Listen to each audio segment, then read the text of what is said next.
Sportsmemo's betting podcast for August 26th. It's Monday. That means Teddy Covers is on board, and we're breaking down NFL, every game on the board. It's the opening line report. Teddy breaks it down as good as anybody. Teddy, welcome into the pod. Happy Monday to you.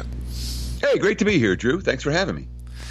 Thanks for joining us, and we're going to be breaking down every game on Thursday's board. All the NFL games are on Thursday. I'm guessing that's to give all the teams a little bit extra rest before Week 1. And Teddy, do you want to give the listeners what this podcast is all about? Well, yeah, the goal of the Monday morning podcast, we do it every week during football season. Well, we do the Monday morning podcast all year, but particularly during football season, we call it the opening line report. And the goal for this pod, we're going to handicap the games a little bit, but the goal is to talk about where the markets are likely to move on this game and identify, is this a game we need to fire away right now? Is this a game that you want to hold off and wait until closer to kickoff? That's the priority for the opening line report on Mondays. We'll do it every week throughout football season. All right, let's start it off. Top of the board, Teddy, we got 101-102 Pittsburgh at Carolina. Looks like 33 the total. Sidewise, this one's already had some movement, Teddy. Seeing 2.5 at one shot, but 3s mostly across the board. That's the Steelers laying on the road. Yeah, and look, let me make this very clear from the get-go. Week 4 of the NFL preseason is pretty darn random. If I find 2 good bets this week, I'll be very happy. All right, so this is not, of all the weeks of the entire season, similar to week 17 perhaps, this is not a week to fire away indiscriminately on the betting board. This is a week where there's going to be a lot of randomness. Most of the players who are going to be playing on most of the teams are going to get cut following the game. So it's a week where we take things with a grain of salt. Now, in terms of our information, and B, these initial line moves, we don't want to go nuts with week 4 of the preseason. That being said, the first 2 games we've already seen significant line moves. This is one you talked about, how the money's coming on Pittsburgh, and you can understand why for the Steelers. First, the Steelers have looked good this preseason. Second, the backup quarterback rotation with Mason Rudolph and Josh Dobbs has looked good. Consistently good, and which matters in a game where Roethlisberger's not going to play. And thirdly, Carolina, with Cam Newton getting hurt against New England last week, he's obviously not suiting up here, with the struggles they've had at the backup quarterback position. Heineke, Greer, Allen, they've all been bad. They combined for 90 yards passing against the Patriots this past weekend. And obviously Carolina, with their starting QB already hurt, well, the focus goes to, we're not going to get anybody else hurt. And that, we saw that happen in Houston, Dallas, where, Lamar Miller got hurt on the first run from scrimmage for the Texans. And that, boom, whatever game plan was in before that, as soon as he got hurt, that was the end of that game plan. I would think that Carolina's number one priority is injury avoidance, and the markets are reflecting that. And Teddy, you bring up the fact in the breakdown, great breakdown by the way, about guys playing in this game and then getting cut after. What are those numbers? Like what are the roster number as of right now, and what does the roster number need to be before start of practice for week 1 of NFL? Well, when it comes to week 4, this is cut time, okay? That's why you don't see a lot of starters this week. And it's all the guys who are the fringe players on the rosters getting their last chance to shine or their last chance to fail. And the thing that I like, in one sense, about this point of the preseason is that when a guy screws up your cover, he's getting cut at the end of the game, so at least he feels it too. But it's, how it works. They start out with a 90-man, they cut down to 75, and they cut down to 53. So it'll be a 53-man roster after week 4 of the preseason. So there'll be 20 plus guys getting cut from every team in the league. Wow, that's a huge number, and I didn't realize that because I'm not digging in each and every week on the NFL preseason, like you are. But man, that's a huge cut. You're right. That's upwards of over 30% of the roster is going to be cut now. So it's going to be huge differences, Teddy. Well, the guys that weren't good enough to make the team aren't going to make the team. The guys that come up short in the numbers game aren't going to make the team, regardless of what they do. But in terms of the impact that it has on the game, in week 4, whoever's on the field oftentimes is playing for their job. And there's something to be said for that from a handicapping perspective. Yeah, good stuff there, Teddy. We got 103-104 up next. Minnesota at Buffalo, -2.5 or 2, depending where you're shopping. That's the away team Vikings with a total of 35 at the Buffalo Bills, Teddy. So the one thing that's really happened this preseason that has stood out is that all the trend coaches continue to follow their trends. And then, when you talk about the 2 bet-on guys, that'd be Harbaugh and Zimmer. And, Zimmer's covered every point spread so far this preseason. They've won every game so far this preseason. They've won 2 of them by more than a touchdown. And the markets are clearly reflecting that. Now, Cousins had a bad game. Boy, that's a tough beat. If you had Arizona plus in the preseason game on Saturday, that was a brutal beat. Right side, wrong result. They basically had 2 long runs and nothing for the entirety of the rest of the game, including the late touchdown that was just on 4th down. That was just a killer for Arizona backers. But the bottom line is Minnesota didn't look good. Cousins didn't look good. He talked about after the game how bad he looked. Buffalo's looked good in every preseason game so far. That defense has been blowing teams off the field. I think the market's expecting a fair bit of Tyree Jackson this week, potentially. Last week was a lot of Matt Barkley, although I'm not convinced that's the case. But Jackson could well get the lion's share of playing time here for the Bills, which means that's why we're seeing Minnesota money. Teddy, we got Indianapolis at Cincinnati up next. Looks like Cincinnati -4 at home, 33.5 or 34 being the total. Well, no team in the NFL has had a worse preseason than the Colts, who came into the preseason thinking they were Super Bowl contenders, and now they're lined as a sub-500 team. Thanks to Andrew Luck, and obviously, you know the Luck news already. You know how it's impacted the markets already. But for Indy, and by the way, Jacoby Brissett, he's no Andrew Luck, okay? He might be okay. And I'm telling you, Chad Kelly has looked good in this preseason. And I know he's playing against backup defenses, but I wouldn't be surprised at all if Chad Kelly gets a shot, which could mean that we see a lot of Philip Walker this week for Indy. And Philip Walker is, he had one brief moment, but by and large, this has not been a particularly good preseason for him. All that being said, Zach Taylor, and Indy right now is in just injury avoidance mode. They're a little bit of shock mode. You can understand why the markets are moving against them. And since you don't see a lot of 4-point favorites in week 4 of the preseason. That being said, and that has everything to do with the Colts psyche, but Zach Taylor has shown no inclination whatsoever to win preseason games. The markets haven't caught that yet. They did have the one win against the Redskins in week 2. That was Washington looking awful as much as any other factor. And Ryan Finley's been pretty good. He's thrown for 150 each of the last 2 weeks. But in terms of actually, you saw the smile on Gruden's face when the Raiders came back to win that game. Zach Taylor doesn't care, and that means I'm not going to be laying 4 in this one.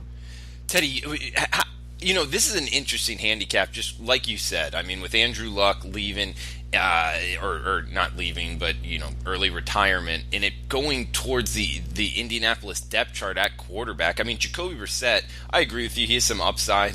Florida to NC State, and then Philip Walker.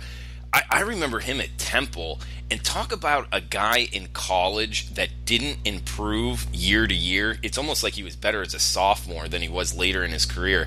I just don't know how that translates to him being on an NFL roster, man. I mean, I know these guys don't have a lot of experience playing, games in the NFL, but how much do you bring in their college, I guess, their ability in college, how they fared in college, into the NFL preseason and into the NFL regular season?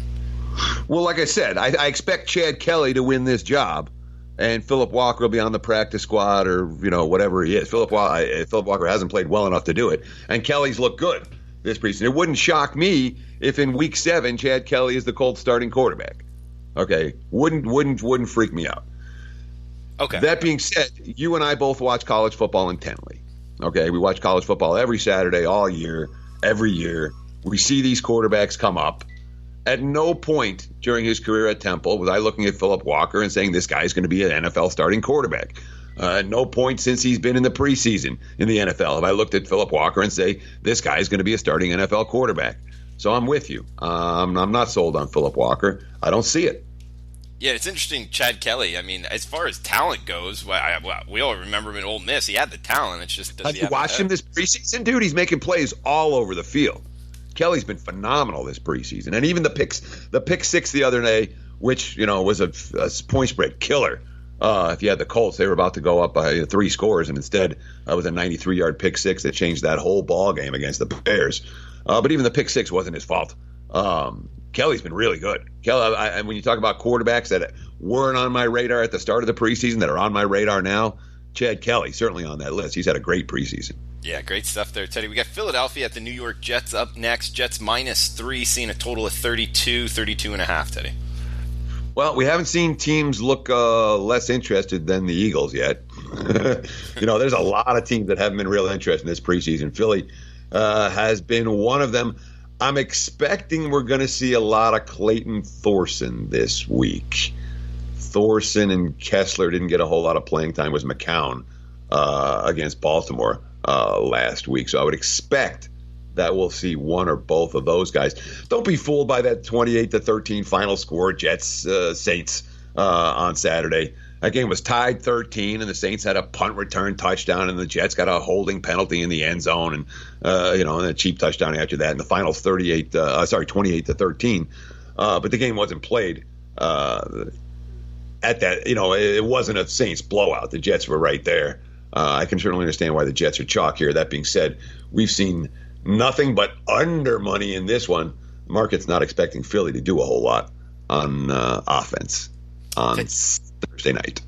Teddy, we got 109-110 up next. Atlanta at Jacksonville. I saw Jacksonville in person versus the Dolphins. Not looking very good at all, but they are laying -4 this week against the Atlanta Falcons. That says a lot about how the Falcons do in the preseason, not only this year, but in years past. Seeing a total of 33 here, Teddy. Yeah, so as I'm watching the preseason games, I usually text back and forth with Brent Crow. Obviously, Brent Crow is a preseason guru at Sportsmemo for many, many years, and Brent and I are texting back and forth. He's like, dude, I want to bet at the Jags. We have to bet against the Jags next week. The Jags just don't care. There's nothing. They want no part of this. And then we look up the schedule like, crap, they're playing Atlanta. I was going to say no team has cared less about the preseason this year than Jacksonville. And then you look at the Falcons. The Falcons who haven't cared about preseason this year or last year or the year before. I wrote up a free play on Atlanta. I'm like, the spot's right. Everything's right for the Falcons. Didn't matter. They turned the ball over again. They're -6 in turnovers the last 3 weeks for whatever that's worth. They've really struggled in that regard. But Atlanta doesn't care. Jacksonville doesn't care that even a little bit. This is a matchup of guys that are going to get cut against guys that are going to get cut. 4 is a lot to be laying with the Jags. I'll say that. I want no part of laying 4 with Jacksonville in the preseason this year. Guys, we're talking with Teddy Covers at Teddy_Covers on Twitter. Knows the NFL as good as anybody. Teddy is 178 and 128, 58% in the NFL the last 4 years. Yes, that's 58% in the NFL the last 4 years. Talk about a sharp market. The NFL, not beatable. Teddy has beat it for the last 4 years, and especially last year, 62% in 2018, 39 and 24. We have his NFL and college football season up at sportsmemo.com, and included in that is his NFL season over-under win report. If you haven't got it yet, you can jump on that as well at sportsmemo.com, exclusively at sportsmemo.com, with the win report there hitting 71% since 2001. We also have a special offer for this podcast.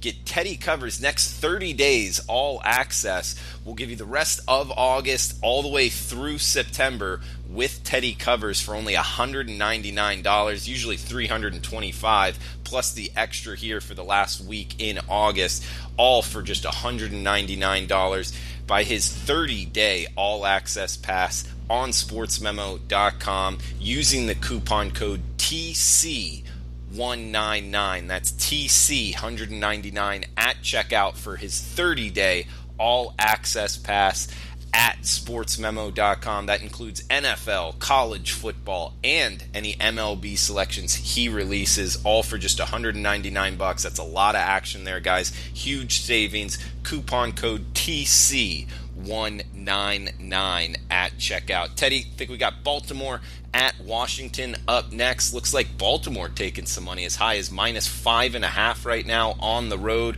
Total of 33.5 or 34, depending where you're shopping. Of course Baltimore's taking money. I mean, there's no reason not to be betting the Ravens and the Vikings every week and betting against, the Falcons and the Jaguars. And, the 3 games this preseason, 3 wins and covers for Baltimore.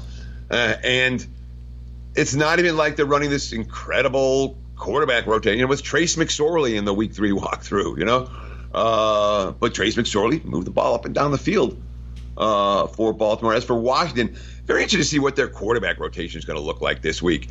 I wouldn't be surprised if Haskins sit. I wouldn't be surprised if Keenum sits as well, which means I don't know who Jay Gruden's going to trot out there. Jalen McClendon? Good question. But one would anticipate that A, Baltimore's interested, and B, Washington has no quarterback this week. Hence the early steam on the Ravens. Then you've got the New York Giants at the New England Patriots up next. Looks like the Pats -2.5 or -3, 33.5 the total. Yeah, this one opened 3.5, so we have seen significant Giants money so far this morning.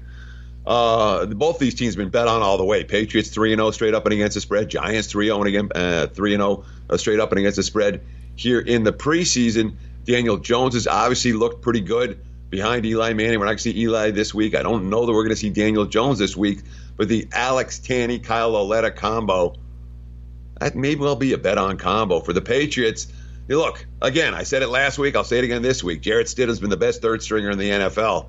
I don't know how much Stidham we see this week. I don't know who we see for New England. It might be all Brian Hoyer. Hoyer sat in Week 3, so it could be a Brian Hoyer game here for New England. The market's not particularly excited about that fact. We got Detroit at Cleveland up next, Teddy. Looks like the Browns -3.5 or -4. Total of 33 across the board. And it's interesting. I mean, Freddie Kitchens was pissed after Cleveland lost. They didn't play well. And I like to see a coach like that, in August. But does that translate into Week 4? Not necessarily, because the guys aren't going to play. That being said, Mayfield, Stanton, I'm telling you, Garrett Gilbert's been really good this preseason. He was certainly good in Week 2. He was certainly good in Week 1, and he didn't play last week. So I have to think it's going to be a lot of Garrett Gilbert this week for the Browns, although, a lot of this stuff we don't know. And as for the Lions have been bet against. I talked about the bet against coaches and the bet against teams. Detroit's, again, they do have, in 2 years under Patricia, they do have 1 win and cover in the preseason. That came Week 3 last year, where they had a 90-yard, 80-yard punt return touchdown and a fourth quarter rally to steal a game in Tampa, a game they trailed 27-6, and they won. And again, that might happen once every couple of years. It's not going to happen on the regular, and Patricia doesn't care, and the Lions' backups have been, Fales has been okay. Josh Johnson's been okay, but it's not like they're a bet-on duo by any stretch of the imagination. So I'm not surprised that we've seen a little bit of Cleveland money. Wouldn't be surprised if we see a little bit more. Move on to the 8 o'clock Eastern, 5 o'clock Pacific kicks here. Kansas City at Green Bay. Green Bay -2.5. 34.5 or 35 the total. Teddy, Green Bay, it's south of the border here. Man, that was an epic failure up there in Winnipeg or wherever that game was. So I'm sure they're happy to be back home here. Well, that game broke my heart. It busted my bankroll. I had a big ticket on Green Bay. Oh man! And they're up 21-10. Look, I knew early in the week that Oakland wasn't showing up. All right. And I'm like, boom, let's get down right now. The Raiders aren't going to show up. And they didn't. The problem was that they got there and the field was so bad, Green Bay decided not to show up either in the second half, certainly. And it was a frustrating second half. It really was. Deshaun Kaiser made me angry. Deshaun Kaiser's not good, and he hasn't been good. So if Kaiser's playing and the Packers are laying, that's an issue. I don't know that KC's going to play anybody this week, really, at all. They've lost and failed to cover the last 2 weeks and haven't shown a whole lot on offense and doing stuff. Chad Henne only got a cup of coffee this past week. We might see him for a while. But then again, Chad Henne, I guess in August you can bet on him. It's certainly not a QB you want your money on in September. Look at the under money in this game. Open 38. Now we're looking at 35, 34 and a half. You're not seeing these 40-something totals in week 4 of the NFL preseason. Teddy, we got Tampa Bay at Dallas up next. Looks like the Cowboys -3 or -3.5 mostly at home. 33.5 the total. Whoo-wee. Did you see that Dallas defensive line blow up Houston? I mean, the Cowboys defense has been really impressive this August. And it was Cowboys starters against Texans starters, and about 2 minutes in, the Texans pulled all their starters. After Lamar Miller got hurt, they're like, we're not even going to let Deshaun Watson drop back, and game plan changed. Dallas is on it. And of course, we've known that Jason Garrett's been a bet against preseason coach. He hasn't been last year they didn't cover a spread in August. Now they covered each of the last 2 weeks, and it's been all defense for Dallas. The defensive depth has really impressed me. That being said, does that make me want to lay this type of price with them here? Don't know who's going to go for Tampa at QB this week. It's kind of an interesting question. We're not going to see Winston, I wouldn't think. I don't know how much Gabbert we're going to see, but we might see a bunch of them. If he does, Tampa could be live at this number. Gabbert, not a QB you want in September, but a QB in August, you better believe Gabbert's bet on going against backup defense. He can make plays with his feet, he can make plays with his arm, and he did not play well in week 3. Teddy, you hit on it with the Dallas Cowboys defense, especially primarily their defensive line getting after it, pointing well for this upcoming season. But what are you thinking here with the Zeke issue? His running backs don't matter, dude. Okay. The Zeke issue is Zeke getting headlines. The Cowboys with Zeke and without Zeke, my power rating changed. I might dock him a half point. I probably wouldn't. Interesting take there, Teddy. Good Zeke stuff. Elliott is not a factor for Dallas. Non-factor. we got Tennessee. It just seems like the ESPNs and the Fox Sports of the world would disagree with you. Here's your argument, okay? Austin Eckler, okay? That's all you need to know is Austin Eckler. What happened last year when Melvin Gordon sat for the Chargers? Austin Eckler, 5.2 yards per carry. Okay, did you ever hear of Austin Eckler before last year? No. Hell, Melvin Gordon, a number 1 pick? Hell yeah. Is he one of the best running backs in football? Hell yeah. Did he matter when he was out? Not even a little bit. End of argument. Good stuff, Teddy. Like always, we got Tennessee at Chicago up next. The Bears laying -3 at Soldier Field. Looks like total of 33 here. And I want to make one more point about this, because your ESPNs and your Foxes, they're all about superstars, okay? What they're trying to do, ESPN, Fox, any of the major networks, what they're trying to do, they know the serious fans are already watching.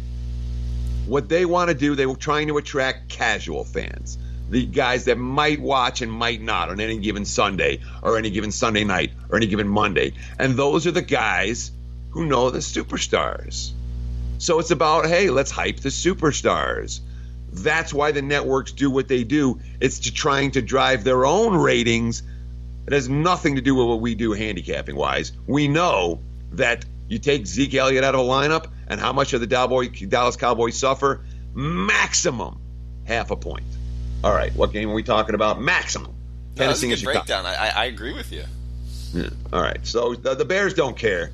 And the Bears, nobody cares less than the Bears.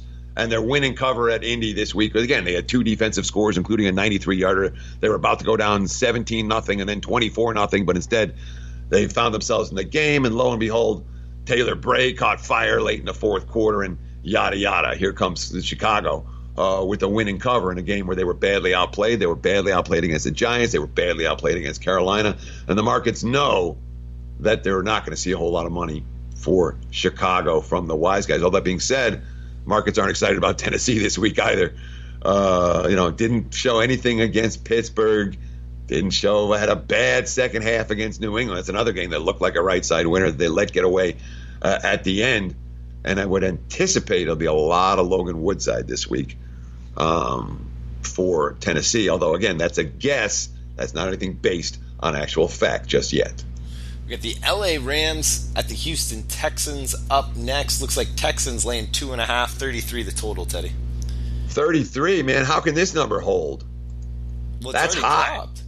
That's high. I'm telling you. The Rams 3 preseason games, 14-3, 14-10, 10-6. Okay?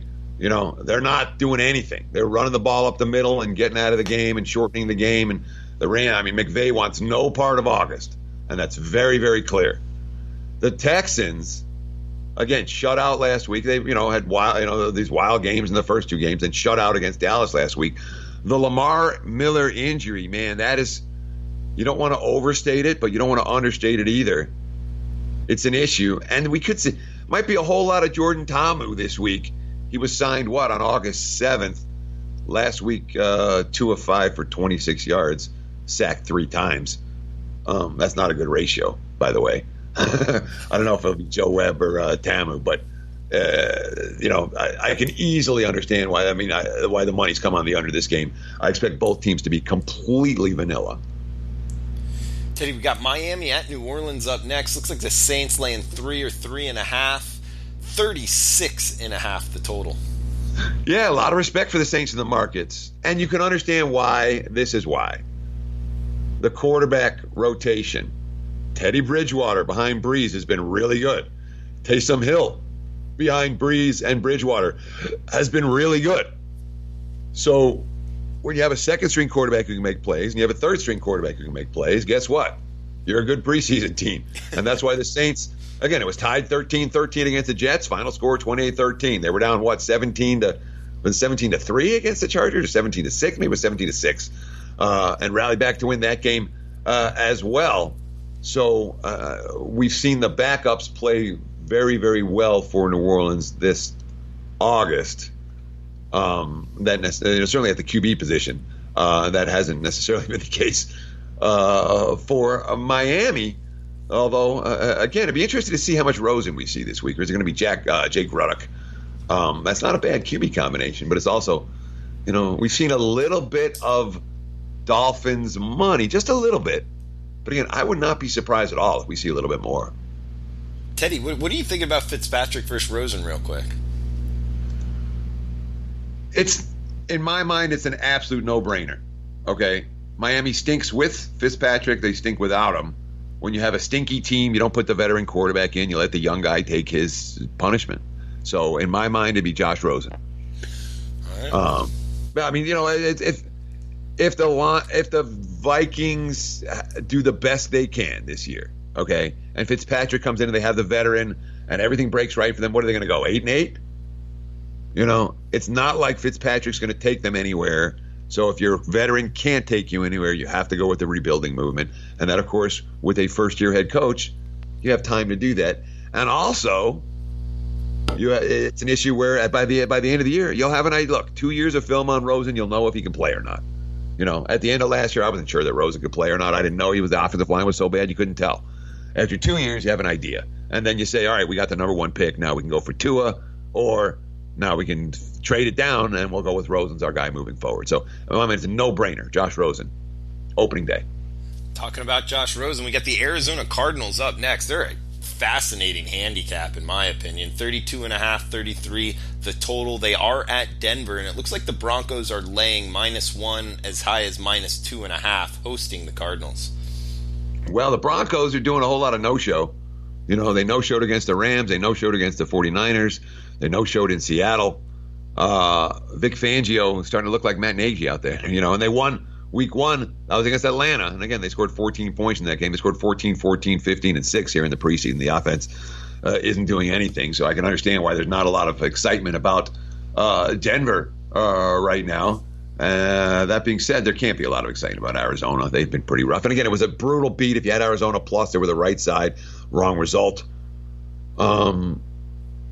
But obviously we're not going to see, I don't know if we're going to see Hundley this week. I don't know who's going to play for Arizona. Drew Anderson? Maybe. The rookie out of Murray State. And that's, again, even for a preseason game, I'd have a hard time putting my money on that guy going up against the Broncos defense. We're talking with Teddy Covers on Twitter at Teddy_Covers. We got 2 games left. And guys, remember the coupon code for this podcast, TC199. That's TC199 at checkout for his 30-day all access. Will include The rest of August, all of September, college football, NFL, MLB, every selection he releases for just $199. That's $126 off using the coupon code TC199 at checkout. Little tidbit here, guys. Last year, the first 3 weeks of both college football and the NFL, Teddy went 20-4. That's 83% win rate there. And I've said it a bunch. The beginning of seasons, especially football, is a great time to win. It's a great time to be a sports bettor with an advantage over the odds makers. Teddy has proved it. Not only his last 4 years in the NFL, 58%, 62% last year. That's for the full season. In the first 3 weeks of college football and NFL combined last year, he went 20-4. That's 83%. I don't know if he'll do that well this year, but I think the advantage is on his side. So guys, scoop up his 30-day all access for just $199 using the coupon code TC199. Teddy, we also got the gold sheet for $1 using the coupon code MEMO1 at checkout. You can get the gold sheet at sportsmemo.com now. Gold sheet is part of the team for just $1 using the coupon code MEMO1 at checkout. Teddy, let's get back to these games here real quick. Finish it off. We got LA Chargers at the San Francisco 49ers. 49ers minus 3.5, minus 3, minus 4, depending what books you're shopping at. Also 33.5 the total. So Anthony Lynn came into this preseason. He said, "I don't really care anymore," and it showed. 2 weeks ago in New Orleans, rather to get back against them in the second half to beat them. This past week, the final score says it was a modestly competitive game. They were down 23-3 at home against Seattle. It was a no-show. Even though there was supposedly some emphasis on Tyrod Taylor playing better. Taylor had a rough week 2, and he wasn't a whole lot better in week 3. We'll see if we see Cardell Jones, Easton Stick, those two guys still battling for the third string job. Might be a lot of that duo in San Fran. Garoppolo had a good game in week 3, thank goodness.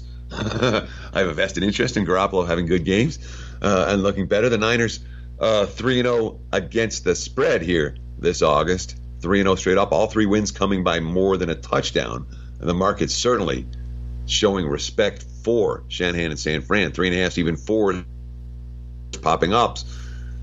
Despite the fact that, again, when it comes to the backup QB rotation, well, Mullins played this last week. It might be a whole lot of C.J. Beathard, and frankly, C.J. Beathard should be a bet on QB in this setting. Teddy, last game up here, Oakland at Seattle. Looks like 33.5 the total, -1 to -2.5. That's the Seahawks laying at home. All right, Gruden flat out cares about winning. And unfortunately I learned that the hard way, and I learned that on a bad field, and I learned that in a game that I thought that we were dominating most of the way. But it didn't work out that way in the end. And he's made Nathan Peterman his personal reclamation project. And Peterman looked pretty good, again, against second and third string defenders last week in Winnipeg. So there's some bet on here for Oakland, and I would not be surprised. We've already seen a little bit of Raiders money. I wouldn't be surprised if we see more. Pete Carroll, in years past, was a preseason bet on coach to the extent that Zimmer and Harbaugh have been. And then in 2018, he went 0-4 against the spread. And this year now, 2-1 against the number after the win against the Chargers last week. QB rotation could be good for Seattle as well. It was all Geno Smith this last week behind Russell Wilson. So I expect we're going to see a fair bit of Paxton Lynch here. Maybe some JT Barrett as well. Barrett did not play well in his debut back in week 2. Teddy, great stuff as always. Anything else you want to throw out before we shut this down, man? Well, yeah, there's always a question about, are there add-ons for the season win report? We put out 6 plays back at the end of July. This year, I am not adding any additional releases to that win report. It's a 6-play report, and it's still available right now at sportsmemo.com. Yeah, over 70% since 2001. I'm locked in personally and really excited about it. Also, the write-ups are great. They help you, especially in the early part of the season, get on the right sides, different information about different teams. So definitely recommend that as well at sportsmemo.com. Guys, remember the coupon code TC199 at checkout for his 30-day all access package. It will give you the rest of this month and all of September, his NFL, all of his NFL selections, all of his college football selections, and then any MLB selections he does release, all for just $199 with the analysis included, using the coupon code TC199 at checkout. We'll have Teddy Covers on later in the week, breaking down NFL every game on the board on Friday, possibly on Thursday, breaking down college football every game on the board as well. So guys, best of luck with your bets, and we will talk on Wednesday.